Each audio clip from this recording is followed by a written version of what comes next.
What's up mga bulutong? So for today's video, dahil napag-isipan namin ng ate ko na bumili ng makakain dahil nga wala na kaming makain sa bahay, napag-isipan namin na bumili sa labas. So ayun nga, ako naman, syempre, napag-isipan ko din na i-vlog na lang to dahil lalabas naman kami. So ayun guys, i-share ko sa inyo kung ano yung mga napamili namin ngayong araw.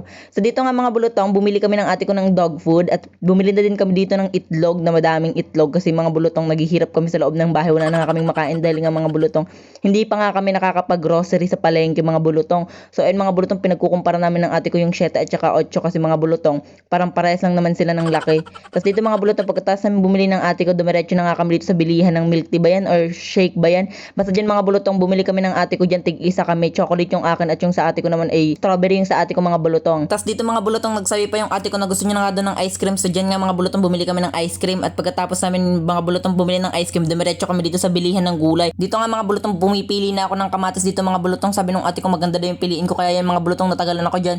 Pumipili talaga ako dyan mga bulutong ng magagandang kamatis kasi nga mga bulutong mahal yung ano kasi mga bulutong tag-ulan. Tapos dyan mga bulutong binigay ko na kay kuya at tinanong ko sa kanya kung magkano yun at sabi nga nung ate ko mga bulutong, gusto niya nga daw mga bulutong ng saging, kaya dyan mga bulutong binigay ko na din kay kuya yung saging at pinakilo ko na din at pag uwi nga namin mga bulutong, ito yung mga napamili namin. Yan mga bulutong, bumili ako ng shakes. Tapos dyan mga bulutong, kumakain ako dyan ng ano, yan mga bulutong, nakalimutan ko pangalan yan. Basta siopaw pala yung kinakain ko dyan mga bulutong. At dyan nga mga bulutong, ini-enjoy ko yung ano dyan mga bulutong kasi gutom na ako dyan. At sana mga bulutong, isubscribe nyo na ako sa YouTube at saka sa Facebook, i-follow nyo na din ako. Bye bye!